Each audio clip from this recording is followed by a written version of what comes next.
Ledakan, hantu jiwa pedang emas setinggi 18 kaki itu bagaikan iblis yang tak tertandingi di bawah langit. Saat Jian Wushuang mulai melangkah maju, hantu jiwa pedang emas ini juga tiba-tiba melangkah maju dan mengayunkan pedang panjangnya. Kekuatan langsung meletus dari jiwa pedang dan bertarung langsung dengan Markis Zizong. Kemudian, sungai darah yang tak terbatas mengalir keluar menuju Markis Zizong untuk menahannya. Sebelumnya, Jian Wushuang hampir harus menggunakan kekuatan penuhnya untuk melukai Markis Nanyu dengan serius saat ia menggunakan pedang biasa, tetapi kekuatan tempur Markis Zizong jelas lebih unggul daripada Markis Nanyu. Dengan kekuatan Dao Weapon di tangan, Markis Zizong dan Jian Wushuang berimbang dalam pertarungan jarak dekat 1 lawan 1, baik dalam kecepatan maupun keterampilan. Namun, Markis Zizong kini hanya bisa bergulat dengan Jian Wushuang. Mengenai apa yang dikatakannya sebelumnya tentang membunuh Jian Wushuang, itu jelas mustahil. Dalam hal ini, Markis Zizong sudah mencapai batasnya tanpa daya. Yang mulia, Su Ming ingin aku membunuh Jian Wushuang dan membawa kembali pedang pembunuh jantung, tetapi siapa yang mengira bahwa anak ini hanya berada di alam suci? Bagaimana kekuatan tempurnya bisa sehebat ini? Markis Zizong berpikir, dari lubuk hatinya. Sebelum Jian Wushuang dan Markis Nanyu bertarung 1 lawan 1, Markis Zizong juga mengira dia tahu apa hasilnya nanti, tetapi setelah melihat ilmu pedang Jian Wushuang melukai Markis Nanyu dengan parah, dia tahu bahwa dia tidak akan mampu membunuh Jian Wushuang sendirian. Kita hanya bisa menunggu Yang Mulia Su Ming untuk menangani ini. Markis Zizong tampaknya sengaja atau tidak sengaja telah mencari di daerah sekitarnya. Dia tahu bahwa Yang Mulia, Su Ming, pasti bersembunyi di suatu tempat dekat, tetapi dia tidak muncul. Karena itulah dia tahu dia tidak bisa membunuh Jian Wushuang. Namun, dia bertarung mati-matian dengan Jian Wushuang, mencoba membunuhnya. Dia hanya ingin Su Ming melihat bahwa dia telah mencoba yang terbaik, dan lawannya terlalu kuat untuk dibunuhnya. Di medan perang, pertempuran sengit antara Jian Wushuang dan Markis Zizong telah mencapai tahap yang sangat panas. Kedua pria itu saling bertabrakan dan berubah menjadi bayangan sisa dari waktu ke waktu, lalu saling mengejar dan menghindar dengan kecepatan yang mengkhawatirkan di medan perang. Namun, tidak peduli seberapa keras mereka bertarung, sulit untuk mengatakan siapa yang akan menang atau kalah. Markis Zizong layak menyandang gelar Markis. Aku khawatir bahkan 10 Markis Nanyus yang digabungkan tidak dapat dibandingkan dengannya, pikir Jian Wushuang. Jian Wushuang, yang berada di tengah pertarungan, tiba-tiba menatap Markis Zizong dan berkata, kekuatanmu menuntutku untuk menggunakan pedang pembunuh jantung. Suara Jian Wushuang langsung merendah dan pergelangan tangannya bergerak. Pedang pembunuh 3 kali menghilang, digantikan oleh pedang panjang jahat yang memancarkan sensasi haus darah yang luar biasa. Ini pertama kalinya aku menggunakan pedang ini. Aku ingin tahu seberapa kuatnya. Jian Wushuang berpikir dan kemudian menyeringai. Namun, seringai ini menyebabkan ekspresi wajah Markis Zizong berubah drastis. Brengsek. Ketika Markis Zizong melihat pedang panjang jahat di tangan Jian Wushuang, pupil matanya tiba-tiba mengerut. Pedang pembunuh jantung adalah pedang pembunuh nomor 1 di tanah suci yang luas. Markis Zizong tidak tahu seberapa kuatnya pedang itu. Dia hanya tahu bahwa Jian Wushuang bertarung seri dengannya saat menggunakan pedang pembunuh 3 kali, yang hanyalah senjata sihir tingkat pertama. Sekarang, jika dia menggunakan pedang pembunuh jantung. Lagi pula, pedang pembunuh jantung adalah senjata terbaik bagi seseorang yang mempraktikkan prinsip pedang. Dengan kekuatan Jian Wushuang, dia hanya perlu menunjukkan sedikit kekuatannya dan dia akan mampu sepenuhnya menekanku, pikir Markis Zizong dengan takut. Ketika melihat Jian Wushuang bersiap menggunakan pedang pembunuh jantung, rasa gelisah mulai tumbuh dalam hati Markis Zizong.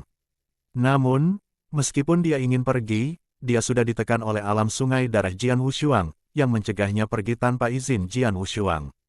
Bayangan sisa Jian Wushuang berangsur-angsur menghilang dari tempatnya tadi, dan sosok seperti hantu yang bergetar langsung bergerak melalui sungai darah, muncul di depan Markis Zizong.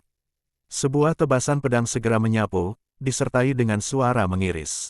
Pedang ini, yang membawa tekad yang kuat dan tak tergoyahkan, adalah jurus kedua dari teknik pedang pembunuh jantung, keputusasaan.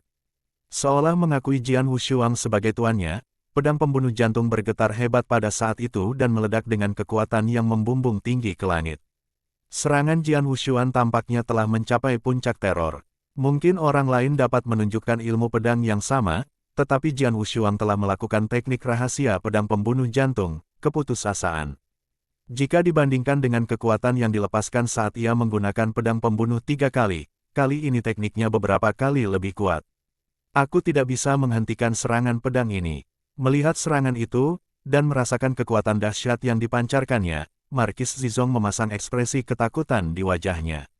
Namun, pedang itu tidak mengenai tubuh Markis Zizong. Sebaliknya, pedang itu menghantam ruang di depannya. Ruang kosong itu terkoyak, dan sosok manusia berjubah putih segera muncul darinya. Begitu pria berjubah putih itu muncul, dia membalas dengan esensi pedang yang kuat. Esensi pedang ini, hanya dengan serangan balik pertamanya, mendorong hampir semuanya kembali ke arah Jian Wushuang, menyebabkan Jian Wushuang menjadi gelisah dan pedang di tangannya menjadi diam.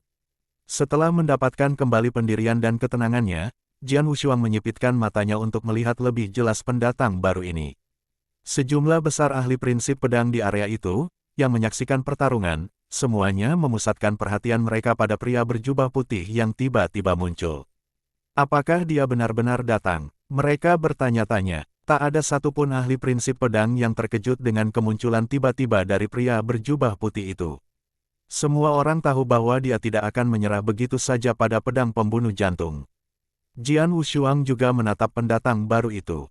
Sudut mulut pria berjubah putih itu diolesi dengan cat lengkung yang aneh, akhirnya tak tertahankan. Ucap pria berjubah putih itu. Pria berjubah putih dengan wajah tampan bak iblis itu adalah salah satu dari 9 penguasa di Tanah Suci yang luas dan juga pemilik lembah penindasan pedang, iblis pedang, Su Ming. Su Ming telah menekan pedang pembunuh jantung di lembah penekan pedang selama ribuan tahun. Dia sudah menganggap pedang pembunuh jantung sebagai miliknya. Pada pertemuan prinsip pedang di lembah penekan pedang pembunuh jantung telah diakui sebagai salah satu senjata paling kuat. Apakah Su Ming rela melepaskannya? Saat mereka berada di dalam lembah penindasan pedang, Su Ming takut kehilangan gengsi dan reputasinya karena tidak pantas baginya untuk menangani masalah ini di hadapan para tamu. Bahkan di luar lembah penindasan pedang, Su Ming mengizinkan Markis Zizong untuk mencoba menyelesaikan masalah terlebih dahulu sementara dia tetap dalam kegelapan. Dia tetap tidak bisa maju, jadi dia tentu saja tidak maju. Namun ketika dia menyadari Markis Zizong juga tidak bisa menghadapi Jian Wushuang, dia tidak punya pilihan lain selain melakukannya sendiri. Yang mulia, Su Ming, kata Markis Zizong sambil membungkuk hormat. Petik 2. Saya telah mencoba yang terbaik, Markis Zizong menyelesaikan apa yang ingin dia katakan. Aku sudah melihatnya, jawab Su Ming, lalu mengangguk dan melambaikan tangan tanda mengabaikan ke arah Markis Zizong. Sudah sepantasnya Markis Zizong minggir, ia tahu bahwa kedatangan Su Ming berarti ia tak lagi dibutuhkan. Su Ming masih memiliki sikap arogannya sambil menatap Jian Wushuang yang berdiri tepat di depannya. Ketika dia melihat pedang pembunuh jantung di tangan Jian Wushuang, pupil matanya diam-diam menyempit. Dia segera memperlihatkan senyum dingin.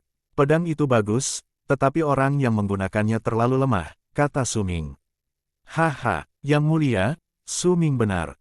Aku lemah. Aku bahkan tidak bisa menggunakan 10% dari kekuatan pedang pembunuh jantung. Namun, tidak masalah seberapa banyak kekuatannya yang bisa kugunakan, karena aku masih lebih baik daripada orang-orang yang bahkan tidak memiliki cukup kemampuan untuk dikenali oleh pedang pembunuh jantung. Yang bisa mereka lakukan hanyalah melihat dengan putus asa, kan? Jian Wushuang menjawab sambil tersenyum. Mereka yang tidak memenuhi syarat hanya bisa melihat dengan putus asa. Mendengar ini, banyak ahli prinsip pedang tiba-tiba memasang ekspresi aneh di wajah mereka. Jelas, Jian Wushuang sedang mengejek Su Ming. Bagaimanapun, Su Ming telah memiliki pedang pembunuh jantung selama ribuan tahun, tetapi dia tidak dapat mengikatnya. Berani sekali, kata Su Ming, saat rona dingin melintas di wajah cantiknya. Dia menatap Jian Wushuang. Sudah lama sekali sejak seseorang berani berbicara seperti ini padaku. Karena kau sudah banyak bicara, kau tidak akan bisa pergi dari sini. Bahkan jika aku tidak mengatakan kata-kata itu, kau tidak akan membiarkanku pergi, kan? Jian Wushuang tersenyum dingin. Su Ming, kau tidak perlu berpura-pura menjadi bangsawan. Jika kau menginginkan pedang pembunuh jantung, lakukanlah. Karena kau sedang mencari kematian, aku akan mewujudkan mimpimu, kata Su Ming. Kemudian sebuah pedang muncul di tangannya. Pedang itu bagaikan mimpi, dengan tubuh yang hampir transparan. Su Ming memegang pedang itu sambil memancarkan esensi pedang yang luar biasa. Jian Wushuang tampak muram. Pedang iblis Su Ming berbeda dari Markis Nanyu dan Markis Zizong. Meskipun ia berada di alam delapan awan, ia telah mencapai Dao. Dao merupakan tingkatan yang paling tinggi, lebih unggul dari asal. Jika seorang ahli mencapai Dao, kekuatannya akan mengalami perubahan dramatis. Nak, apakah kamu siap mati? Su Ming menatap Jian Wushuang seolah-olah dia sedang melihat orang mati. Ayo! Jian Wushuang mencengkeram pedang pembunuh jantung dengan erat sementara hantu jiwa pedang emas sepanjang 180 kaki memancarkan aura yang kuat. Su Ming mencibir, lalu dengan santai mengayunkan pedang panjangnya yang bagaikan mimpi. Gerakannya tampak santai dan lambat. Namun, saat dia menyerang, cahaya pedang berwarna-warni yang menyerupai mimpi muncul di langit. Garis cahaya pedang itu menawan. Jian Wushuang terkejut. Pada saat itu, dia melihat pemandangan yang berbeda. Suanger, Suanger, tolong, tolong. Jian Wushuang mendengar suara ketakutan dan menoleh. Dia melihat ayahnya yang sebelumnya bersikap acuh tak acuh, melarikan diri dengan panik saat dikejar oleh Markis Sue Feng yang menyeringai sambil mengacungkan pedangnya. Ayah! Jian Wushuang panik. Tidak, Jian Nantian menjerit sedih. Jian Wushuang melihat tubuh ayahnya dibelah dua oleh Markis Sue Feng. Ia terkejut, tetapi ia segera menyadari bahwa itu tidak nyata. Ilusi, ini ilusi. Bangun, cepatlah. Gerutu Jian Wushuang dalam hatinya. Dia tiba-tiba menggertakkan giginya dan berusaha sekuat tenaga melepaskan diri dari ilusi itu. Ketika ia sadar kembali, ia menyadari bahwa serangan yang dapat menghentikan jantung itu berjarak kurang dari 1 meter darinya. Ia tidak memiliki kesempatan untuk menangkisnya, jadi ia hanya bisa mencoba menghindar. Su Ming awalnya mengarahkan serangannya ke kepala pemuda itu, tetapi Jian Wushuang bergerak, sehingga cahaya pedang melewati samping telinganya dan mendarat di bahu kanannya. Wuih, luka pedang besar muncul di bahunya dan darah mulai mengalir keluar. Untungnya, Jian Wushuang memiliki tubuh yang kuat, jika tidak, lengan kanannya akan terpotong. Sambil mengabaikan rasa sakit yang tajam di lengannya, Jian Wushuang segera mundur. Su Ming masih berdiri di udara, perlahan-lahan menyarungkan pedang panjangnya. Kau berhasil lolos dari prinsip pedang ilusi milikku. Sangat mengagumkan. Su Ming mencibir sambil menatap pemuda itu. Jian Wushuang ketakutan. Dia tidak menyangka Su Ming memiliki ilmu pedang yang mengandung ilusi mengerikan. Prinsip pedang ilusi. Jian Wushuang tidak dapat menahan diri untuk mengangguk secara pribadi. Dao layak menjadi level tertinggi, lebih unggul dari Origin. Sungguh mengerikan. Jika dia tidak bereaksi terhadap serangan itu tepat waktu, kepalanya akan terbelah dua. Prinsip pedang ilusiku sangat hebat. Hanya sedikit Marquise yang mampu menangkisnya. Kau seharusnya bangga pada dirimu sendiri karena kau tidak mati karena serangan itu, kata Su Ming. Jian Wushuang tampak muram dan mulai mengaktifkan keterampilan rahasia pemakan jiwa dalam pikirannya. Keterampilan rahasia pemakan jiwa. Jian Wushuang belum pernah menggunakan keterampilan rahasia pemakan jiwa sejak dia tiba di Tanah Suci.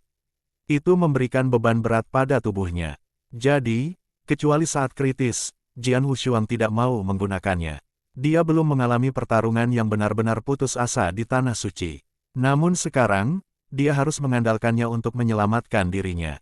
Jian Wushuang langsung memancarkan kekuatan mengerikan yang tampaknya dapat melahap segalanya. Dia mengaktifkan jilid kedua dari keterampilan rahasia pemakan jiwa, level tertinggi. Boom! Dalam sekejap, seluruh area mulai berguncang. Tubuh Jian Wushuang tampak seperti lubang hitam yang mampu melahap segalanya, karena aliran kekuatan alam dari semua yang ada di area tersebut mulai mengalir ke dalam tubuhnya dengan kecepatan yang luar biasa. Tanah di bawahnya menjadi kering dan retak. Dalam sekejap mata, daratan dalam radius puluhan meter telah menjadi tak bernyawa.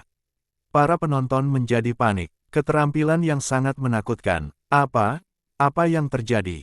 Dia benar-benar melahap kekuatan alam. Para penonton berseru dengan takjub.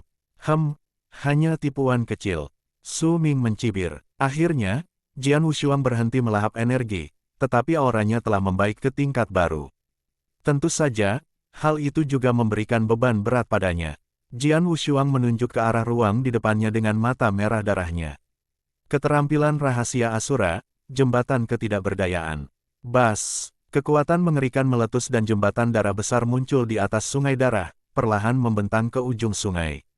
Jian Wushuang, yang ditutupi oleh baju besi merah, melangkah ke jembatan. Aura Jian Wushuang melonjak sekali lagi. Dia melirik Su Ming. Kemudian, pada saat berikutnya, dia bergerak. Wuih, seberkas cahaya mengalir melesat keluar.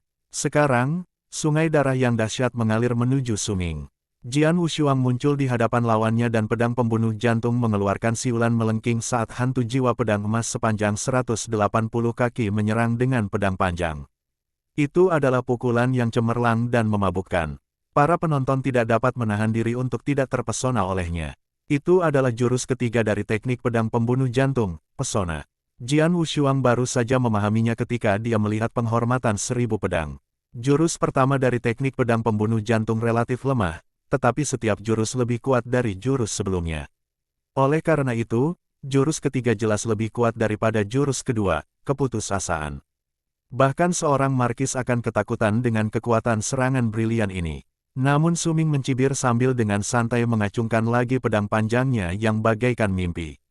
Hasilnya, gerakan terkuat Jian Wushuang dengan mudah ditepis olehnya. Dia memblokir seranganku dengan mudah. Jian Wushuang tercengang. Dia mengerahkan seluruh kekuatannya untuk melancarkan jurus rahasia pemakan jiwa dan menggunakan pedang pembunuh jantung untuk melancarkan jurus terkuatnya, yang mana cukup kuat untuk membunuh markis manapun, namun Su Ming dengan mudah menangkisnya. Baik penguasa maupun bangsawan berada di alam awan, tetapi apakah yang pertama benar-benar jauh lebih kuat daripada yang terakhir? Jian Wushuang mendengus. Dia langsung menyerang dengan beberapa pukulan telapak tangan secara beruntun. Keterampilan rahasia Asura, 18 tingkat neraka. Bas, sebuah kekuatan dahsyat meletus saat sebuah paviliun merah menjulang turun ke dalam sungai darah yang dahsyat.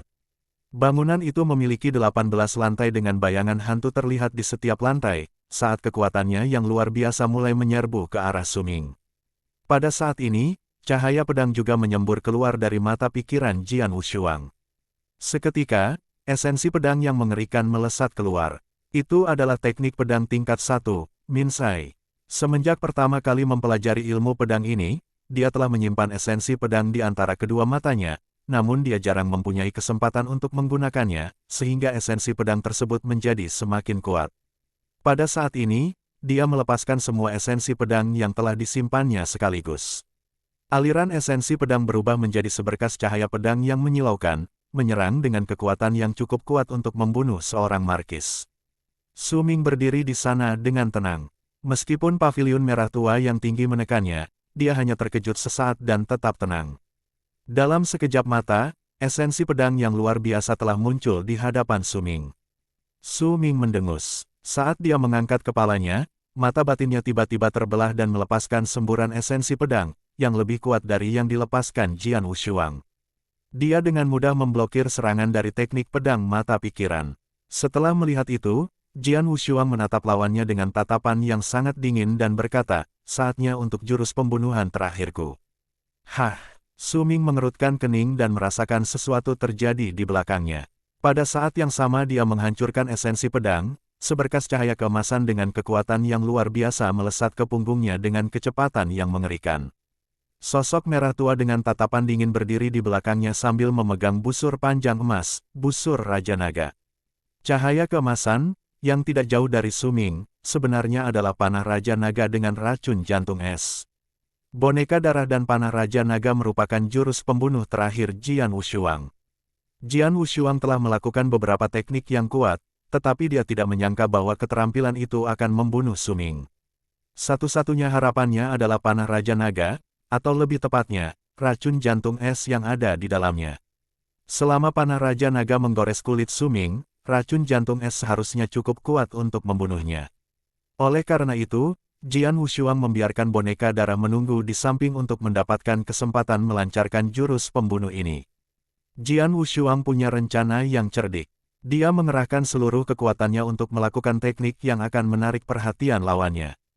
Terutama 18 tingkat neraka, yang mengejutkan Su Ming.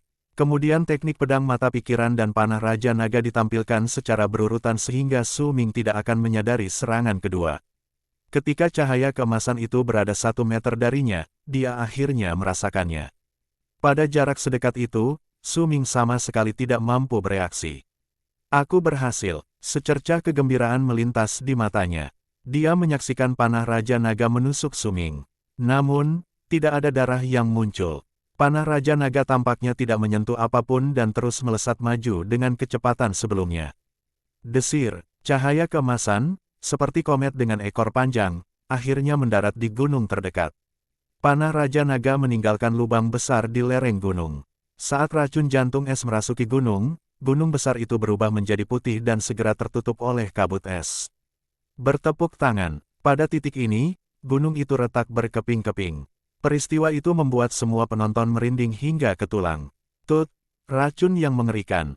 Untungnya, aku punya prinsip pedang ilusi, kalau tidak aku akan terluka dan terbunuh oleh racunmu. Tawa dingin terdengar. Jian Wushuang melihat Suming berbicara lagi dengan tubuh yang sama sekali tidak terluka. Bagaimana itu mungkin? Panah Raja Naga jelas menembus tubuhnya. Jian Wushuang menjadi pucat. Dia pikir jurus pembunuhnya berhasil. Biasanya, Suming seharusnya tidak bisa menghindarinya, tetapi Suming benar-benar berhasil melarikan diri. Pasti karena prinsip pedang ilusinya, pikir Jian Wushuang dalam hati. Dao itu misterius, jadi wajar bila Suming memiliki beberapa kemampuan luar biasa. Wah, kamu hanya seorang ahli Sein Rilem, tetapi keterampilanmu luar biasa. Sayang sekali, itu tidak ada artinya di hadapan kekuatan yang sebenarnya. Suming tersenyum tipis sementara pedang panjangnya yang seperti mimpi menjadi menyilaukan. Pergilah ke neraka, kata Suming. Dia mengangkat pedang panjangnya yang bagaikan mimpi dan bersiap menyerang lagi. Jian Wushuang ketakutan pada saat ini. Dia telah mengalami prinsip pedang ilusi. Ilusi itu begitu nyata sehingga dia tidak memiliki kepercayaan diri untuk menghadapinya. Bas, aliran esensi pedang yang tak berwujud tiba-tiba muncul di dekatnya. Kelihatannya agak suram dan menyedihkan, tetapi hal itu menarik perhatian Suming. Penguasa ini berhenti dan melihat ke arah sumber esensi pedang. Sosok tua itu berjalan perlahan mendekat. Dia adalah seorang tetua yang lusuh dengan rambut putih dan kulit hitam. Di wajahnya yang kurus, ada banyak bintik hitam. Dia membuka matanya, tetapi pupilnya berwarna putih. Jelas saja, dia buta. Semua ahli prinsip pedang tidak dapat menahan diri untuk tidak melihatnya. Jian Nantian bertarung sengit dengan Markis Sue Feng, dan sulit untuk mengatakan siapa yang akan menjadi pemenangnya. Namun, ketika tetua yang lusuh itu muncul, Jian Nantian tersenyum tipis. Dia akhirnya datang. Tetua yang buta dan lusuh itu adalah orang yang dimintai tolong oleh Jian Nantian. Tetua yang berpakaian lusuh itu melangkah maju dengan gagah dan berhenti di samping Jian Wushuang. Suming yang tadinya sombong, menatap tetua lusuh itu dengan tatapan dingin. Orang buta, kamu masih hidup, kata Suming dingin. Kau, pengkhianat, masih hidup. Kenapa aku harus mati semudah itu? Kata tetua yang lusuh itu dengan acuh tak acuh. Pengkhianat. Jian Wushuang tertarik dengan informasi ini. Dilihat dari cara tetua itu berbicara, Jian Wushuang tahu bahwa dia juga berasal dari garis keturunan leluhur pedang. Ini, Markis Zizong menatap penasaran ke arah tetua yang lusuh itu.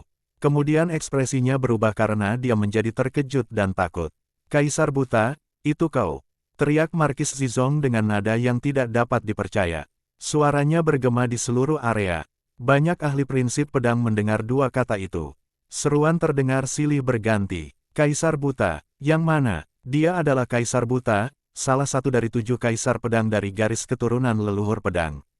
Benar, itu dia. Selain dia, siapa lagi yang berani menyebut dirinya Kaisar buta di Tanah Suci? Dia tidak mati. Banyak ahli prinsip pedang terkejut. Banyak di antara mereka yang berpengetahuan luas, sehingga mereka mengetahui bahwa garis keturunan leluhur pedang adalah penguasa Tanah Suci ribuan tahun yang lalu dan selain leluhur pedang, 7 kaisar pedang adalah yang terkuat. Setiap kaisar pedang adalah ahli tertinggi. Dikatakan bahwa 3 teratas telah mencapai Dao dan memiliki kekuatan tempur seperti seorang penguasa. Selama ribuan tahun, leluhur pedang dan 7 kaisar pedang adalah tulang punggung garis keturunan leluhur pedang. Tidak ada kekuatan yang dapat melawan mereka. Bahkan 3 leluhur tidak dapat melawan garis keturunan leluhur pedang. Kaisar buta adalah salah satu dari ketujuhnya. Tidak seorang pun di daerah itu yang menduga bahwa Kaisar buta masih hidup. Ribuan tahun yang lalu, garis keturunan leluhur pedang mengalami beberapa perubahan dramatis. Leluhur pedang meninggal dan garis keturunannya runtuh. Banyak ahli dan murid terbunuh dan hanya sedikit yang melarikan diri ke benua Nanyang. Dikatakan bahwa 7 kaisar pedang terbunuh. Kini, Kaisar Buta telah muncul kembali di hadapan semua orang. Orang buta, kau benar-benar selamat dari pertarungan itu ribuan tahun yang lalu. Kau cukup beruntung. Su Ming menatap Kaisar Buta dan mencibir. Sekarang kau ingin menyelamatkan anak ini. Karena aku sudah di sini, aku tidak akan membiarkanmu bertindak seenaknya, kata Kaisar Buta dengan suara rendah. Hanya kamu, bagaimana kamu bisa menghalangiku? Su Ming tersenyum sinis. Coba saja, kau akan mengerti. Kaisar Buta mendengus dan sebuah pedang muncul di tangannya. Itu, Jian Wushuang terkejut. Pedang itu mirip dengan pedang pembunuh 3 miliknya dalam bentuk, ukuran, dan warna, tetapi pedang ini lebih kuat. Pedang ini telah mencapai tingkat senjata Dao. Kaisar Buta mengayunkan pedang panjang dan menusuk ke depan. Astaga, para penonton yang memahami prinsip pedang tercengang karena mereka melihat Kaisar Buta tidak menusuk apapun. Kaisar yang buta tidak hanya kehilangan penglihatannya, tetapi juga akal sehatnya. Banyak ahli berpikir, mereka tidak mengerti mengapa Kaisar Buta melancarkan serangan seperti itu, tetapi mereka terkejut dengan apa yang terjadi selanjutnya. Tiba-tiba muncul sosok di ruang kosong tempat Kaisar Buta menusuk. Sosok itu adalah Su Ming. Apa? Para penonton tercengang. Mereka tidak tahu apa yang sebenarnya terjadi. Hanya Jian Wushuang yang menyadari alasannya. Tidak heran aku tidak mengenainya dengan panah Raja Naga milikku. Aku benar-benar jatuh ke dalam ilusinya sejak awal. Dia membiarkan bayangannya muncul di satu tempat sementara tubuh aslinya tetap berada di tempat lain. Jian Wushuang berpikir dalam hati. Panah Raja Naga hanya menembus hantu yang diciptakan Su Ming, jadi tidak melukainya. Kombinasi ilmu pedang dan ilusi membentuk prinsip pedang ilusi yang dipahami Su Ming. Kaisar Buta melihatnya, jadi dia tahu di mana Su Ming yang asli bersembunyi. Su Ming menjadi pucat, dia nyaris menangkis serangan itu dan segera mundur. Setelah mendapatkan kembali keseimbangannya, Su Ming menatap Kaisar Buta dengan sedikit kedinginan di matanya. Orang buta, sudah lama sekali kita tidak bertemu. Kekuatanmu telah meningkat pesat. Aku tahu bahwa kau telah mempelajari prinsip pedang hati. Tampaknya kau akhirnya mencapai sesuatu. Aku memang buta, tetapi hatiku tidak. Ilusimu tidak berguna untukku. Selama aku di sini, kau tidak akan bisa menyakiti bocah ini, kata Kaisar Buta dengan acuh tak acuh. Wajah Su Ming berubah. Prinsip pedang ilusinya tidak bekerja melawan mereka yang memiliki pikiran kuat. Prinsip pedang hati difokuskan pada hati seseorang dan dapat menangkal efek dari prinsip pedang ilusi. Oleh karena itu, Su Ming tidak dapat menemukan kesempatan untuk membunuh bocah itu. Orang buta, kau benar-benar berpikir kau bisa menghentikanku. Su Ming menatap dingin ke arah Kaisar Buta. Omong kosong, kata Kaisar Buta dengan nada rendah. Dengan baik, Su Ming memasang ekspresi dingin saat matanya menyala karena marah, tetapi dia tetap diam beberapa saat. Saat bibirnya sedikit terangkat ke atas di sudut-sudutnya, dia tersenyum nakal dan berkata, orang buta, kau pikir karena kau di sini aku tidak bisa membunuh bocah ini. Kaisar Buta memiliki ekspresi acuh tak acuh. Haha, hahaha. Su Ming tertawa terbahak-bahak. Setelah beberapa saat, dia menjadi tenang dan menatap lawan-lawannya dengan ekspresi dingin. Aku tidak mau, tapi kamu memaksaku melakukannya. Mendengar ini, Jian Wushuang mendapat firasat buruk. Su Ming, apa yang akan kau lakukan? Kaisar Buta berbicara dengan suara dingin. Apa yang harus kulakukan? Haha, Su Ming berkata sambil tertawa lebar, orang tua, ribuan tahun yang lalu, leluhur pedang meninggal dan garis keturunannya runtuh. Kamu, salah satu dari 7 kaisar pedang, lolos begitu saja, tetapi kamu masih belum tahu penyebab pertarungan itu, kan? Kaisar Buta terkejut. Ia mulai menggigil. Ribuan tahun lalu, pertarungan dimulai secara tiba-tiba dan berakhir dengan cepat. Garis keturunan leluhur pedang begitu kuat sehingga tidak ada yang berani membuat mereka marah. Bahkan 3 leluhur lainnya membuat mereka kagum. Namun, sebuah perkelahian terjadi, menyebabkan leluhur pedang tewas dan garis keturunannya runtuh dalam sehari. Selain Kaisar Buta, 6 kaisar pedang lainnya semuanya telah terbunuh. Itu benar-benar mimpi buruk bagi Kaisar Buta. Ribuan tahun telah berlalu, tetapi Kaisar Buta masih belum mengetahui penyebab pertarungan tersebut. Dia tidak jelas mengapa itu dimulai dan mengapa Sword Ancestor meninggal. Dia belum menemukan jawabannya sampai sekarang. Su Ming, apa maksudmu? Kaisar Buta berkata dengan nada gemetar. Su Ming berkata sambil tersenyum muram, menatap Jian Wushuang. Jian Wushuang, jika tebakanku benar, kau adalah keturunan dari garis darah leluhur pedang, kan? Saat kau datang ke lembah penekan pedang, aku tahu karena kau memiliki pedang pembunuh 3 kali. Pedang pembunuh 3 kali adalah tanda garis keturunan leluhur pedang. Pedang ini dibentuk berdasarkan pedang pembunuh jantung. Garis keturunan leluhur pedang menyempurnakan 5 pedang pembunuh 3 kali dan memberikannya kepada 5 murid pribadi. Aku salah satu dari kelimanya, jadi aku juga punya satu. Lalu Su Ming membalikkan tangannya dan sebuah pedang panjang muncul. Pedang ini sama dengan pedang 3 pembunuh milik Jian Wushuang dan pedang panjang milik Kaisar Buta. Kau tidak hanya memiliki pedang pembunuh 3 kali, tetapi kau juga menguasai banyak keterampilan pedang dari garis keturunan leluhur pedang, seperti teknik pedang mata pikiran dan alam lipat, yang terkenal karena garis keturunan leluhur pedang. Selain itu, kau tahu cara melakukan teknik pedang pembunuh jantung. Su Ming mencibir. Sebagai murid pribadi leluhur pedang, Su Ming hafal ke-9 jurus teknik pedang pembunuh jantung, jadi dia menguasainya dengan baik. Dia mengenalinya saat Jian Wushuang melakukan teknik pedang pembunuh jantung. Aku adalah keturunan dari bloodline leluhur pedang. Jadi apa? Kata Jian Wushuang dengan suara dingin. Karena Su Ming mengetahuinya, Jian Wushuang mengakui identitasnya secara terbuka. Su Ming mencibir. Tidak masalah jika kamu adalah keturunan dari bloodline of the Sword Ancestor, tetapi kamu telah menguasai teknik pedang pembunuh jantung. Itu berbeda. Kita berdua telah menguasai teknik pedang pembunuh jantung, jadi kamu pasti tahu betapa hebatnya ilmu pedang itu. Kita dapat mengingat ilmu ini dan melakukannya dengan bebas, tetapi kita tidak dapat mengajarkannya kepada orang lain. Murid pribadi leluhur pedang, yang menguasai teknik pedang pembunuh jantung, tidak dapat mengajarkannya kepada siapapun.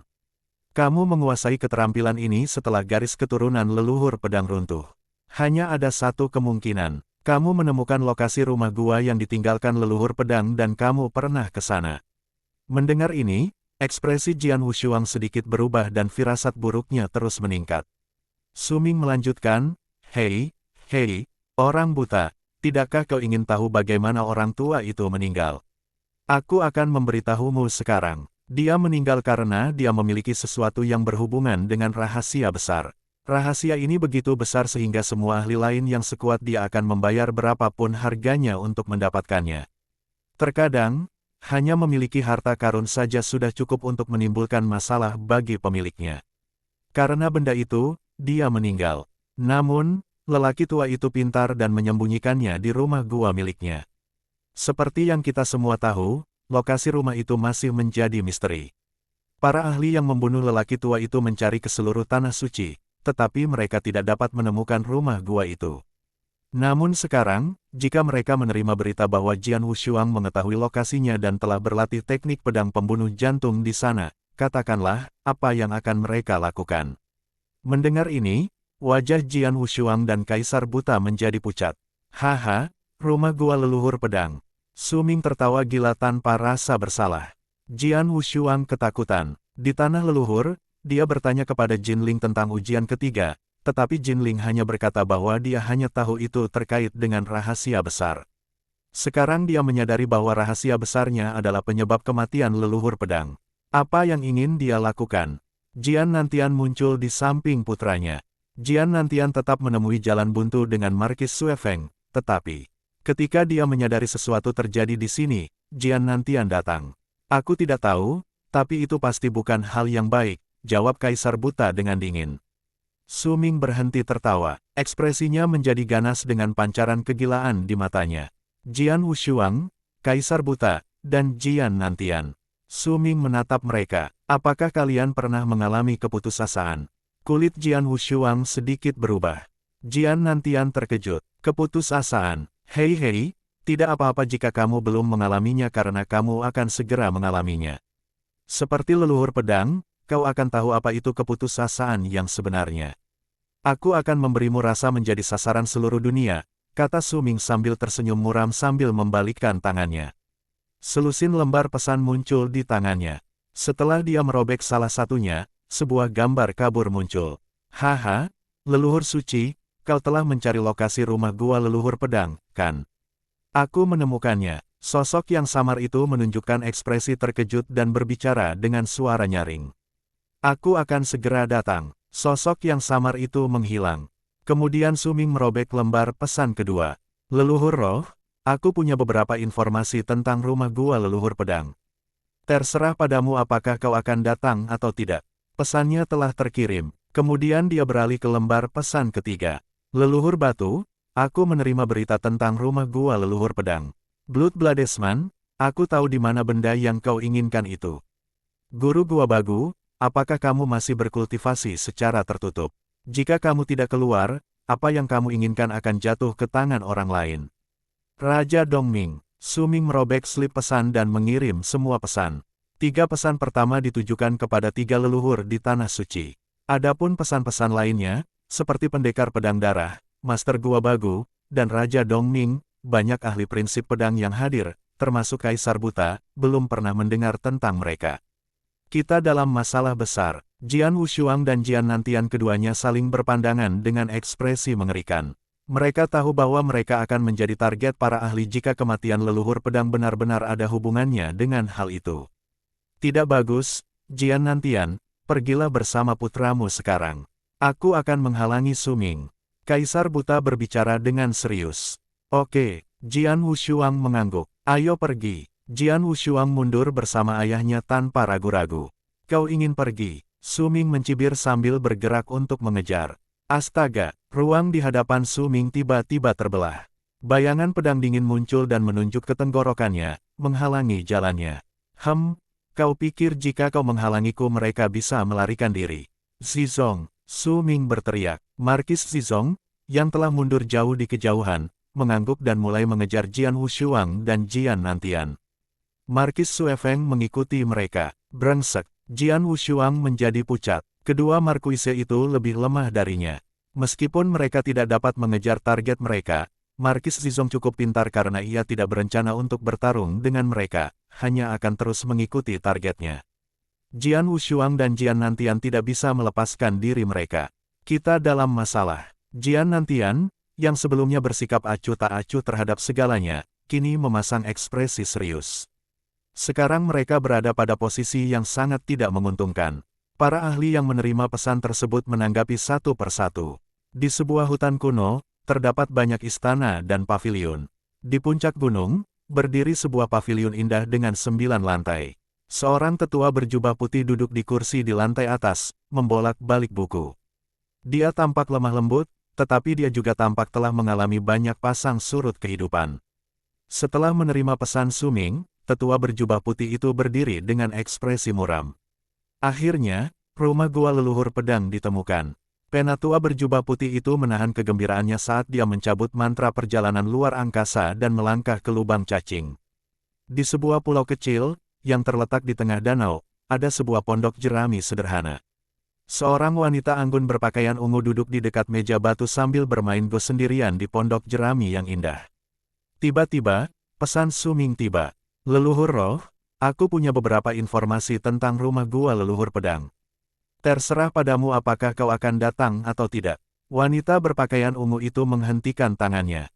Saat berikutnya, dia berdiri dan melihat ke arah langit. Rumah gua leluhur pedang, rumah gua milik lelaki tua itu. Wanita berpakaian ungu itu memperlihatkan ekspresi yang rumit.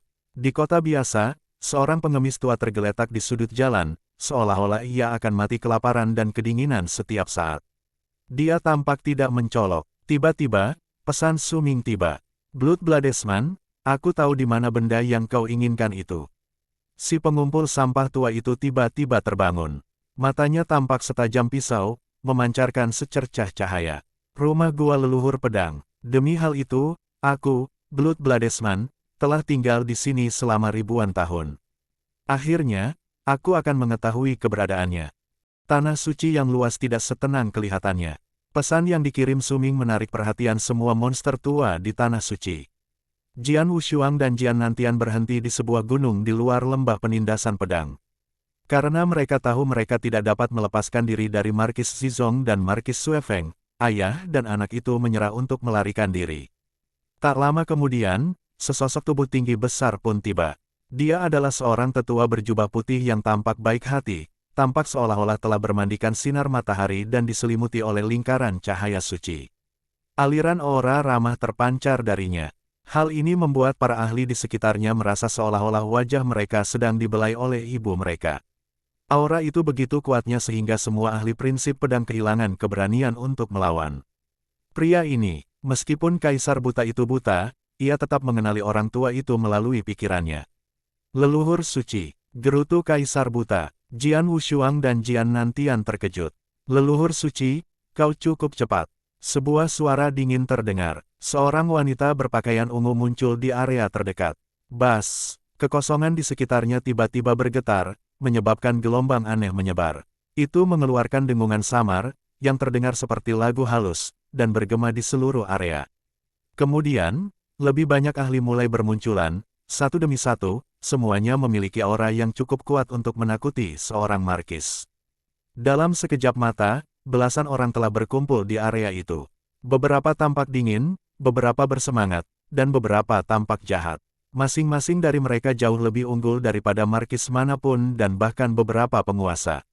Melihat para ahli yang kuat itu, semua ahli prinsip pedang lainnya menjadi ketakutan. Ini, leluhur suci, leluhur roh, dan leluhur batu. 3 leluhur tanah suci kita telah berkumpul. Astaga, seluruh kerumunan terkejut. 3 leluhur telah menjadi legenda di tanah suci. Biasanya, jarang bertemu seorang markis, tetapi sekarang, 3 leluhur berkumpul. Apa artinya ini? Orang-orang itu, siapa mereka? Mereka berani berdiri di samping 3 leluhur. 3 leluhur adalah yang terkuat di tanah suci kita, kan? Tapi orang-orang lainnya, dari mana mereka berasal? Aku merasa mereka tidak lebih lemah dari 3 leluhur. Apa yang terjadi? Semua penonton bingung. Ketiga leluhur dikenal sebagai ahli tertinggi di tanah suci. Masing-masing dari mereka telah mencapai alam awan. Setiap leluhur memiliki kekuatan yang luar biasa. 9 penguasa berada di urutan kedua setelah mereka. 9 penguasa baru saja mencapai Dao. Meskipun mereka juga berada di alam awan, mereka tidak dapat dibandingkan dengan 3 leluhur. Namun kini, 8 orang ahli berdiri di samping 3 leluhur. Ada 8 ahli yang sekuat 3 leluhur di tanah suci. Sudah lama kita tidak bertemu. Apa kabar, Bloodbladesman? Kamu masih suka mengemis. Apakah kamu kecanduan? Apa salahnya seorang pengemis? Aku bisa menjadikan bumi sebagai tempat tidurku dan langit sebagai selimutku. Aku bisa minum kapanpun aku mau. Aku sangat riang. Raja Dongming, kamu masih di negeri ini. Belasan pakar tertinggi mulai bertukar salam sambil berdiri di udara. Setelah beberapa saat, Su Ming datang. Su Ming memberi penghormatan kepada para master. Su Ming yang selalu bersikap merendahkan, bersikap rendah hati karena para ahli tersebut lebih kuat darinya. Su Ming, kau bilang kau punya berita tentang keberadaan Sword Ancestor Cave Mansion. Aku harap kau tidak bercanda, atau... Holy Ancestor berkata perlahan. Setiap kata mengandung peringatan yang kuat. Su Ming sedikit gugup tetapi segera tersenyum. Tuan-tuan, jangan khawatir. Karena saya telah mengirim pesan, saya punya sesuatu untuk diberitahukan kepada Anda. Su Ming mulai menjelaskan. Jian Wushuang, Jian Nantian, dan Kaisar Buta berkumpul di belakang gunung. Mereka semua memiliki ekspresi yang mengerikan. Mereka adalah ahli super di alam awan. Jian Wushuang menatap para ahli itu. Masing-masing dari mereka memiliki aura yang luar biasa yang dapat membuatnya takut. Meskipun Su Ming pandai dalam prinsip pedang ilusi, auranya tidak kuat. Namun kini, aura para jagoan itu telah membuat pemuda itu kehilangan keberanian untuk bertarung. Aku tidak tahu mengapa guru kita meninggal dan siapa yang mampu membunuhnya, gumam Kaisar Buta. Bagaimanapun, guru kita adalah ahli tertinggi di seluruh tanah suci. Bahkan jika 3 leluhur bersekutu, mereka tidak dapat melawannya atau membunuhnya. Tapi sekarang, aku mengerti. Mereka yang melawan master kita bukanlah 3 leluhur, tetapi sekelompok ahli alam awan super. Mungkin lebih dari itu. Jian Wushuang dan Jian Nantian terlihat serius. Sekarang mereka menjadi sasaran seluruh dunia. Mereka tidak dapat menahan diri untuk tidak memikirkan hal itu. Su Ming berkata dia akan membiarkan mereka merasakan keputusasaan yang dirasakan leluhur pedang. Sekarang mereka mengerti maksudnya. Jika tebakanku benar, para ahli itu pasti datang dari dunia luar, kata Kaisar Buta dengan serius. Mendengar ini, Wajah Jian Wushuang berubah. Selalu ada seseorang yang lebih kuat darimu. Jian Wushuang tahu ada dunia yang lebih besar di luar tanah suci. Bagaimanapun, dia telah bertemu Leng Rusuang beberapa kali. Meskipun dia jarang menunjukkan kekuatannya, Jian Wushuang dapat menebak beberapa hal dari apa yang dikatakan Di Jing. Di Jing berkata bahwa dia adalah dewa perang ketujuh di bawah komando Kaisar Xiao dari Tang Timur. Telah membuktikan bahwa Leng Rusuang dan Di Jing berasal dari dunia luar. Melayang di atas area itu, berdiri selusin sosok menjulang tinggi dengan aura yang kuat. Yang mulia, jurus pedang pembunuh jantung tidak bisa dipelajari dari orang lain. Jadi, saya yakin Jian Wushuang dan Jian Nantian tahu lokasi kediaman leluhur pedang dan mendapatkan jurus itu di sana, jelas Su Ming. Belasan sosok itu langsung menoleh ke arah Jian Wushuang dan Jian Nantian. Ledakan, kekuatan mengerikan menyerbu ke arah ayah dan anak itu. Jian Wushuang, Jian Nantian, dan Kaisar Buta dilanda kengerian di bawah kekuatan itu. Jian Wushuang, Jian Nantian, aku pernah mendengar tentang kalian dari salah satu muridku, seorang tetua botak berbicara perlahan. Tubuhnya tampak sedingin batu. Dia tak lain adalah leluhur batu, salah satu dari 3 leluhur. Kamu mungkin masih ingat murid itu, Jiu Xiu, lanjut leluhur batu. Jian Wushuang dan Jian Nantian tampak muram saat mendengar nama itu. Mereka mengingat Jiu Xiu. Bagaimanapun, dia adalah sosok yang tidak akan pernah mereka lupakan. Jiu Xiu sangat menghargai kalian berdua, terutama kamu, Jian Wushuang. Dia mengatakan bahwa kalian baru berusia 30 tahun. Di usia yang begitu muda, kalian pasti telah memperoleh beberapa kesempatan besar untuk meningkatkan kekuatan kalian ke tingkat yang begitu tinggi dalam waktu yang begitu singkat, kata leluhur batu sambil tersenyum. Adapun kesempatan itu, aku yakin kau pasti mendapatkannya di rumah gua leluhur pedang. Kata-kata leluhur batu itu masuk akal. Tidak peduli seberapa berbakatnya Jian Wushuang, dia tidak akan bisa menjadi sekuat sekarang tanpa kesempatan yang tepat. Yang tidak diketahui leluhur batu adalah bahwa peluang terbesar yang diperoleh Jian Wushuang adalah keterampilan penciptaan surgawi. Rumah gua leluhur pedang adalah yang kedua. Jadi, katakan padaku, di mana rumah leluhur pedang? Leluhur suci, seorang tetua berjubah putih, bertanya dengan lembut, namun, matanya dingin. Katakan padaku atau pergilah ke neraka. Para tetua lainnya menatap Jian Wushuang dan Jian Nantian dengan mata penuh semangat. Mereka bertekad untuk mendapatkan harta leluhur pedang, berapapun biayanya. Para pakar seperti pendekar pedang darah, Master Gua Bagu, dan Raja Dongming semuanya berasal dari tempat lain, tetapi mereka telah tinggal di Tanah Suci selama 1000 tahun hanya demi harta karun itu, dan harta karun itu kini berada di rumah gua leluhur pedang. Jian Wushuang, Jian Nantian, dan Kaisar Buta dapat merasakan keinginan kuat para tetua. Jian Nantian, Kaisar Buta mengalihkan pandangannya yang tidak fokus ke Jian Nantian dan berkata, kita tidak bisa memberitahu mereka lokasi rumah guru, bahkan jika kita harus mati di sini. Saya mengerti, Jian Nantian mengangguk dengan serius. Ayah, Kaisar, aku punya satu kartu truf, yang mungkin bisa membantu kita bertahan hidup kali ini, Jian Wushuang menimpali. Oh, Jian Nantian menoleh ke Jian Wushuang. Jian Wushuang tampak serius. Kartu trufnya adalah jade slip yang diberikan Leng Rusuang kepadanya. Leng Rusuang telah memberitahunya bahwa dia akan datang membantunya setelah dia menghancurkan jade slip. Pada saat ini, Jian Wushuang berada dalam situasi di mana ia tidak dapat keluar dari masalahnya sendirian, dan Leng Rusuang adalah satu-satunya harapannya.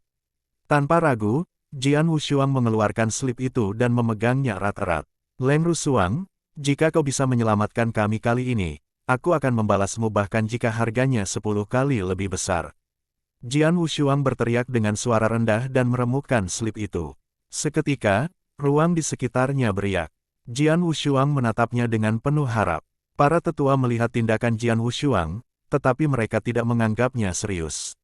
Mereka adalah para ahli super di dunia ini dan telah berhasil membunuh leluhur pedang 1000 tahun lalu, jadi mereka tidak peduli dengan kartu truf seorang anak kecil. Apa? Ekspresi Jian Wushuang tiba-tiba menjadi gelap. Bagaimana bisa seperti ini? Jian Wushuang terkejut karena tidak terjadi apa-apa. Dia telah menghancurkan slip itu dan terjadi riak, tetapi setelah itu, tidak terjadi apa-apa. Leng Rusuang tidak datang. Apa yang terjadi? Jian Nantian melihat ke arah Jian Wushuang. Aku tidak tahu. Jian Wushuang mengerutkan kening karena kekhawatiran membara di dalam dirinya. Setelah dia menghancurkan batu giok itu, hanya ada sedikit respon dan tidak ada seorang pun yang muncul. Saat ini, tindakannya tampak seperti lelucon. Haha, dasar bodoh. Su Ming tertawa. Semua pakar mencibir Jian Wushuang. Apa yang dia lakukan? Apakah dia meminta bantuan seseorang saat dia menghancurkan slip itu? Tapi, tidak ada yang datang. Apakah dia mencoba menipu dirinya sendiri? Mungkin benar dia mencari pertolongan, tetapi pemilik slip itu tidak menjawab. Pemiliknya pasti takut menghadapi 3 leluhur dan para tetua. Itu bukan salahnya. Dia masih anak muda. Siapa yang bisa dia minta tolong? Lagi pula, siapa yang bisa menolongnya? Banyak mata penuh rasa kasihan tertuju pada Jian Wushuang. Tiba-tiba terdengar suara mendengus dan membuat semua orang terdiam. Suara itu berasal dari seorang pria setengah baya bertelanjang kaki, salah satu ahli super. Aura pria itu sangat kuat, yang menyiratkan bahwa dia adalah pria yang pemarah. Lelaki itu disebut sebagai Master Gua Bagu. Wah, sepertinya orang yang kamu minta tolong itu pengecut. Jangan melawan, nak. Katakan di mana rumah gua leluhur pedang berada dan aku akan memastikan keselamatanmu. Namun, jika kau berani memberitahu yang lain, aku akan membunuhmu, keluargamu, dan semua orang yang berhubungan denganmu. Suara Master Gua Bagu yang dingin dan mengancam bergema di seluruh area. Perkataannya tentu saja membuat jengkel para ahli lain yang hadir dan semuanya mengerutkan kening. Tuan Gua Bagu, Anda berada di tanah suci. Sebagai orang asing di sini, Anda bersikap terlalu sombong, kata leluhur suci dengan suara yang dalam. Sombong, ya, memangnya kenapa? Ejek Master Gua Bagu. Tuan Gua Bagu, jangan begitu. Leluhur suci berteriak dingin dan melihat ke arahnya, tetapi dia berhenti berbicara di tengah jalan, menatap dengan tercengang. Bukan hanya dia saja, tapi juga leluhur roh, leluhur batu, pendekar pedang darah, dan semua yang memandang Master Gua Bagu tercengang. Apa yang ingin kau katakan? Kepala Gua Bagu masih menunjukkan sikap mendominasi. Tuan Gua Bagu, lihat ke belakangmu. Tuan Gua Bagu, di belakangmu. Suara leluhur suci menunjukkan kengeriannya. Di belakangku, kepala Gua Bagu bingung. Namun, pada saat yang sama, dia merasakan seseorang bernapas pelan di belakangnya. Orang itu berada tepat di belakangnya, dan dia tahu mereka berada dalam jarak setengah meter darinya. Kapan orang ini tiba? Jantung Bagu Cave Master mulai berdetak tak menentu. Dia adalah ahli tertinggi di alam awan. Dalam hal kekuatan tempur, dia yakin bisa menduduki peringkat 2 teratas di antara para ahli yang ada di sini dan hanya sedikit lebih lemah dari leluhur pedang. Oleh sebab itu, ia tidak percaya ada orang yang mendekatinya dari belakang dan datang sedekat itu tanpa diketahui. Bagaimana ini mungkin? Master Gua Bagu merasa ketakutan. Seperti halnya 3 leluhur, pendekar pedang darah, dan Raja Dongming. Mereka semua memperhatikan orang yang berdiri di belakang Master Gua Bagu dengan saksama. Pendatang baru itu adalah seorang tetua kurus, yang memiliki tatapan mata yang dingin dan aneh. Tetua itu tersenyum penuh arti dan cahaya redup melintas di matanya. Senior Dijing. Jian Wushuang terkejut melihat tetua itu. Sebelumnya dia telah bertemu dengan sesepuh itu di rumah Gua Sang Dalang. Dijing, dewa perang ketujuh di bawah komando Kaisar Xiao dari Tang Timur. Dia telah dikenal sebagai iblis besar di Tanah Suci 1000 tahun yang lalu. Orang tua, kau sangat lemah namun begitu sombong. Dijing berbicara perlahan dan suaranya dingin. Saat berikutnya, tangannya bergerak ke arah bahu Master Gua Bagu. Tangan itu bergerak perlahan, tetapi ada kekuatan aneh di baliknya. Wajah Master Gua Bagu memerah karena keringat dingin mulai membasahi wajahnya. Dia berusaha keras untuk menahan tangan Dijing, tetapi segera menyadari bahwa Dijing telah membeku di tempat oleh suatu kekuatan yang tidak diketahui. Akhirnya tangan itu mendarat di bahu Master Gua Bagu. Kelihatannya itu tepukan biasa, tetapi Master Gua Bagu merasa seakan-akan jiwanya terguncang keluar dari tubuhnya. Ia linglung dan tidak mampu melawan. Butuh beberapa saat baginya untuk sadar kembali, tetapi ia langsung ketakutan, sampai merasa merinding, dan tidak dapat menahan napas. Mengerikan sekali, tepukan itu sebenarnya tidak menyakitinya, tetapi menunjukkan kepadanya betapa hebatnya kekuatan Dijing. Dia langsung mengerti bahwa Dijing bisa membunuhnya semudah menghancurkan semut. Senior, Master Gua Bagu akhirnya angkat bicara, dan cara dia menyapa sang sesepuh membuat semua pakar di sekitarnya takjub. Senior, Dijing tersenyum sinis. Tadi, kamu begitu sombong dan mengatakan bahwa anak itu meminta bantuan seorang pengecut, bukan? Maaf, maaf. Kepala Gua Bagu menggelengkan kepalanya. Jangan takut. Lagi pula, bukan aku yang dia minta tolong, Dijing tersenyum. Master Gua Bagu merasa lega, namun tak lama kemudian, dia mendengar Dijing menambahkan, sebenarnya, dia meminta bantuan tuan mudaku. Mata Master Gua Bagu terbelalak karena terkejut. Dia mengira tuan muda Dijing pasti lebih kuat dan menakutkan daripada Dijing, tetapi dia malah menyebut orang seperti itu pengecut. Orang tua, kau juga mengatakan bahwa jika anak itu tidak memberitahukan lokasi rumah gua leluhur pedang kepadamu, kau akan membunuhnya dan siapapun yang berhubungan dengannya, jadi kau akan membunuhku dan tuan mudaku. Aku kenalannya dan tuan mudaku adalah temannya. Suara Dijing menjadi dingin. Master Gua Bagu menelan ludah dan hatinya bergetar ketakutan.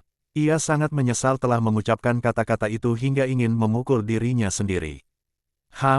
Dulu aku sangat pemarah, jadi aku tidak akan ragu untuk membunuhmu, lanjut Dijing, tapi kau beruntung karena guruku berpesan kepadaku untuk tidak membunuh siapapun selama 1000 tahun. Jadi, aku akan mengampuni nyawamu kali ini, tetapi akan ada hukuman. Setelah berkata demikian, Dijing memukul Master Gua Bagu dengan telapak tangannya sebelum sang guru sempat bereaksi. Master Gua Bagu tidak mampu melawan dan hanya bisa menyaksikan tangan itu mendarat di kepalanya, saat itulah ia merasakan kekuatan aneh memasuki tubuhnya. Yang membuat semua orang ngeri, tubuh sang guru mulai menyusut secara kasat mata. Dalam sekejap, tubuhnya telah menjadi sekecil bayi, tetapi perubahannya tidak berhenti di situ. Akhirnya, di depan mata semua orang, Master Gua Bagu berubah dari manusia menjadi lonceng. Ya, Bel. Dijing memegang lonceng di tangannya sambil melambaikan tangan ke arah yang tampaknya kosong. Tiba-tiba, sosok hitam kehijauan datang menghampirinya. Sosok itu adalah makhluk roh besar, tingginya lebih dari 3 meter, dengan sisik hitam kehijauan di sekujur tubuhnya. Binatang itu berkepala naga, tetapi tubuhnya berbentuk seperti singa, kecuali kakinya yang 6. Binatang roh macam apa itu? Melihat binatang itu, bahkan para ahli super yang berpengetahuan pun tidak dapat menahan diri untuk tidak merasa bingung. Mereka belum pernah melihat binatang seperti itu sebelumnya dan mereka tahu binatang itu sangat kuat. Saya merasa tertekan oleh binatang buas ini. Binatang yang mengerikan. Aku pernah ke dunia kuno dan belasan dunia datar, tapi aku belum pernah melihat yang seaneh itu. Yang penting tuannya lebih kuat. 3 leluhur, pendekar pedang darah, Raja Dongming, dan yang lainnya semua memandang Dijing dengan ngeri. Di mata mereka, Dijing adalah monster sungguhan karena ia mengubah manusia menjadi lonceng. Tidak mungkin Dijing berasal dari dunia kuno. Mungkin dia berasal dari tempat itu. Ya, dia pasti. Para ahli itu telah membuat dugaan tentang latar belakang Dijing, yang hanya meningkatkan ketakutan mereka. Dijing menggoyangkan lonceng itu sambil tersenyum. Keterampilan transformasi yang diciptakan oleh penyihir Qiyun ini memang tidak berguna dalam pertarungan, tapi tidak ada cara yang lebih baik untuk menghukum beberapa junior. Setelah berkata demikian, Dijing mengikatkan lonceng itu ke leher binatang itu. Ambil lonceng ini dan mainkan sedikit. Kalau kamu bosan, kamu bisa membuangnya, kata Dijing kepada binatang buas itu. Binatang roh itu mengeluarkan suara pelan seolah menanggapi tuannya. Mengabaikan tatapan ngeri di wajah semua orang, Dijing bergerak ke Jian Wushuang. Senior Dijing, Jian Wushuang membungkuk padanya. Saya memberi hormat kepada Anda, senior. Jian Nantian dan Kaisar Buta juga membungkuk. Mereka terkesan dengan kekuatan Dijing, seperti halnya para ahli lainnya. Wah, kau cukup mampu menarik hampir semua tetua di tanah suci ke sini. Dijing menatap Jian Wushuang dengan penuh minat. Jian Wushuang memaksakan senyum pahit dan menjawab, senior, tolong jangan menggodaku. Jika bukan karena Anda, kami pasti sudah hancur berkeping-keping. Jangan berterima kasih padaku. Aku tidak datang ke sini atas kemauanku sendiri. Aku hanya menuruti perintah tuan mudaku, jelas Dijing. Perintah Leng Rusuang. Jian Wushuang mengangkat alisnya. Tuan muda baru saja meninggalkan rumah. Sebelum pergi, dia berpesan agar saya menjaga Anda dan membantu Anda saat Anda dalam bahaya. Dijing menatap Jian Wushuang dengan ekspresi aneh di wajahnya. Tuan muda itu penyendiri dan tidak punya teman. Aku tidak tahu bagaimana kau bisa cukup beruntung untuk menarik perhatiannya. Jian Wushuang terdiam saat mendengar kata-kata itu, tetapi dia akhirnya mengerti mengapa dia tidak menerima respons dari Leng Rusuang ketika dia menghancurkan Jade Sleep. Dia telah pergi ke dunia lain. Ngomong-ngomong, Tuan Muda menyuruhku untuk menyelamatkanmu sekali saja, yang berarti lain kali kau menghadapi bahaya, kau tidak akan mendapatkan bantuan dariku. Di Jing menatap Jian Wushuang sambil tersenyum dan melanjutkan, terlebih lagi, aku hanya bisa menyelamatkanmu dan membawamu ke tempat yang aman. Sedangkan untuk musuhmu, kau harus menghadapinya sendiri suatu hari nanti. Dimengerti, Jian Wushuang mengangguk. Di Jing bisa saja membunuh semua ahli itu saat itu juga, namun jelas dia tidak akan melakukannya, dan Jian Wushuang tidak pernah menyangka dia akan melakukan hal itu. Dia sangat berterima kasih kepada Di Jing karena telah menyelamatkan hidupnya. Tidak apa-apa, aku masih berutang nyawaku pada Leng Rusuang, dan suatu hari nanti aku harus membayarnya kembali. Pikir Jian Wushuang. Baiklah, nak, kau tidak bisa tinggal di tanah suci lagi, jadi aku akan membawamu keluar dari sini, kata Di Jing.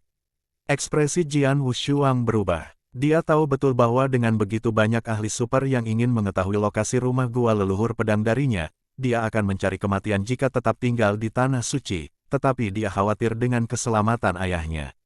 Senior Di Jing, bagaimana dengan ayahku dan senior Kaisar Buta?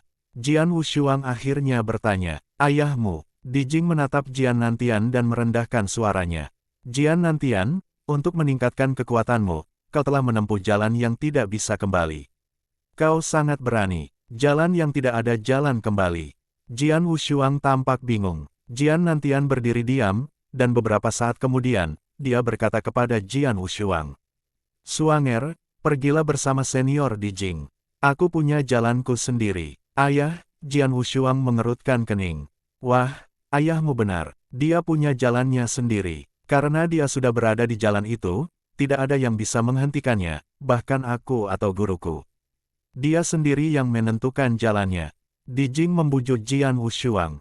Mendengar ini, Jian Wushuang mengerutkan kening lebih keras. Dari apa yang dikatakan, dia tahu ada yang salah dengan ayahnya, tetapi dia tidak tahu apa itu. Ayah telah melangkah di jalan yang tidak bisa kembali untuk meningkatkan kekuatannya. Tidak seorang pun dapat mengubah pikirannya atau menghentikannya. Aku berencana untuk tinggal di tanah suci lebih lama, tetapi tampaknya aku harus pergi sekarang. Jian Nantian bergumam dan mengeluarkan token merah. Token itu terlihat tidak biasa. Namun, dengan kekuatannya, Jian Nantian berhasil memecahkannya. Wah, energi yang luar biasa mengalir keluar dari token itu dan membelah kekosongan, menampakkan sebuah pintu berwarna merah. Bagian dalam pintu itu seluruhnya berwarna merah, seolah-olah menuju neraka. Menarik. Bahkan aku tidak berani memasuki pintu itu di masa lalu. Melihat pintu itu, Di Jing tersentak. Ayah, apa yang terjadi di sini? Jian Wushuang bertanya dengan cemas. Aku tidak punya pilihan lain, nak. Jian Nantian tampak serius saat matanya menatap Jian Wushuang. Memang benar bahwa tidak ada jalan kembali di jalan ini, tetapi aku harus melakukannya agar mendapat kesempatan untuk melihat Wumeng lagi. Ibu, Jian Wushuang merasa agak terkejut mendengar nama ibunya, dan hanya berkata, bukankah ibu telah dibawa pergi oleh Jiu Xiu? Jiu Xiu, tidak mungkin. Jiu Xiu tidak bisa mengendalikannya. Dia bukan wanita biasa. Dia telah meninggalkan dunia ini dan ini adalah satu-satunya jalan yang bisa membawaku kepadanya. Aku harus mengambil jalan ini, tidak peduli betapa berbahayanya itu. Meskipun tidak ada jalan kembali. Selama aku bisa melihatnya lagi, aku tidak peduli apakah aku harus menjadi iblis atau hantu. Suara Jian Nantian dingin namun nyaring, dan ada ketegasan di matanya. Jian Wushuang tersentuh oleh kata-katanya. Ada senyum di sudut mulut Jian Nantian saat dia menatap Jian Wushuang sekilas, lalu dia memasuki pintu tanpa menoleh ke belakang. Begitu Jian Nantian melewati pintu, pintu itu perlahan menghilang di udara. Pria lain yang jatuh cinta begitu dalam. Di Jing menggelengkan kepalanya. Jian Wushuang merasa kehilangan arah. Setelah beberapa lama, barulah ia menarik napas dalam-dalam untuk menenangkan diri. Setiap orang punya jalannya sendiri. Karena ayah begitu bertekad, dia harus melakukan ini sendiri. Mungkin suatu hari nanti, saat aku menjadi jauh lebih kuat, aku bisa membantunya. Untuk saat ini, aku terlalu lemah. Jian Wushuang mengepalkan tangannya saat keinginan untuk berkuasa membara di matanya. Jian Nantian sudah pergi, sekarang giliranmu. Di Jing menatap Kaisar Buta dan berkata dengan suara dingin, "Kaisar Buta, kau tahu betul bahwa tidak akan ada yang berubah bahkan jika aku menyelamatkanmu, bukan?" Ekspresi Jian Wushuang berubah saat mendengar ini. Apa arti kata-kata Di Jing? Kaisar Buta tersenyum pahit, "Senior, aku tahu aku sudah diambang kematian, tetapi sebelum meninggal, aku harus menyelesaikan misiku, jadi aku harap kamu dapat mengabulkan permintaanku." "Bicaralah," jawab Di Jing. "Aku ingin membalas dendam untuk tuanku." Kaisar Buta berbicara dengan nada dingin dan tegas, satu kata setiap kalinya.